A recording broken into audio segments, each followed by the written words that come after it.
ভোটাধিকার রক্ষার দাবিতে বহরমপুরে সিপিএমের প্রতিবাদ মিছিল।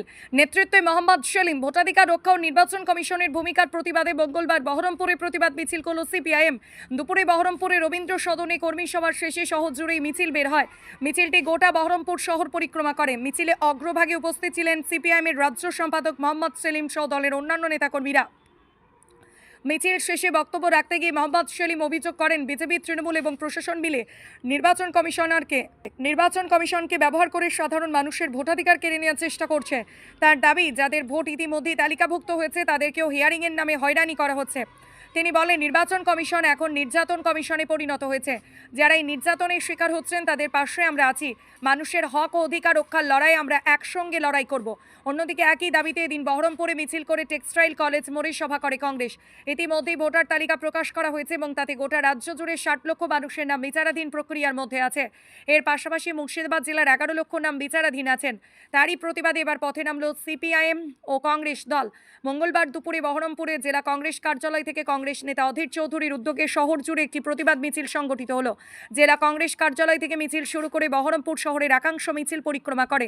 জানা গেছে, যখন অধীর চৌধুরীর নেতৃত্বে কংগ্রেস কর্মীরা যাচ্ছিলেন তখনই মুখোমুখি দেখা হয় সিপিআইএম রাজ্য সম্পাদক মোহাম্মদ সেলিমের সঙ্গে।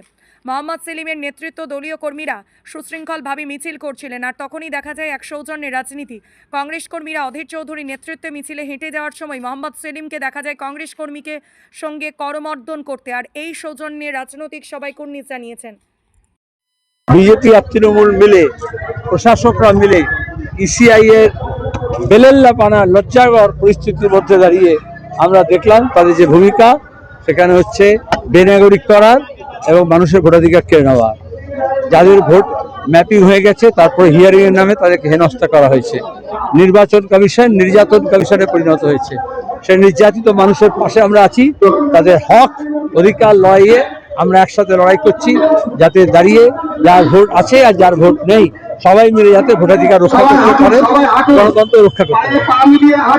পাশাপাশি আমরা মিছিল হেঁটেছে দুটো বিপরীতমুখী, কিন্তু রাজ্যের মানুষ নিচুতলা কর্মীরা চাইছেন যাতে একমুখী হয়, বিজেপিকে তাড়াতে এবং তৃণমূলকে হারাতে। সেই আকাঙ্ক্ষাকে, সাধারণ কর্মী সমর্থকদের আকাঙ্ক্ষাকে দরকার নেতাদের মর্যাদা দেওয়া। পালাতে হবে। সে গোষ্ঠীটা কারা? মুসলমান গোষ্ঠী। বলছে এ বাংলায় একটা সম্প্রদায় আছে, তারা এক হলে সবকে পালাতে হবে।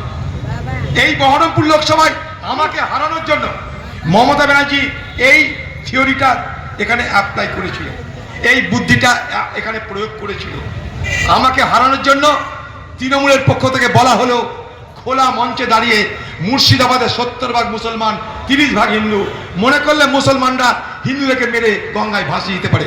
হয়ে গেল গল্প, হিন্দু মুসলমানের ভোট ভাগাভাগি হয়ে গেল, অধীর চৌধুরী হেরে গেল। ওর দলের এমএলএ এখন বলছে, সেদিন আমি এটা করতে চাইনি, অধীর চৌধুরীকে হারানোর জন্য মমতা ব্যানার্জি বুদ্ধি দিল, আমাকে পরামর্শ দিল, তাই আমি করলাম, অধীর চৌধুরীকে হারালাম। সেদিন বহরমপুরে যেটা করেছিল আজকে বাংলায় সেটা করতে চাইছে। কি 70% মুসলমান 30% হিন্দু, যেটা এখানে করতে চেয়েছিল, এখন মমতা ব্যানার্জি বলছে একটা বিশেষ সম্প্রদায় আছে, ধর্মীয় সম্প্রদায়, তাদেরকে আমি বললে তারা এক হয়ে সবকে মেরে বার করে দিবে। আবার সেই বিভাজনের রাজনীতি। কিন্তু মুসলমানদের জন্য বাকি কিছু করছে না।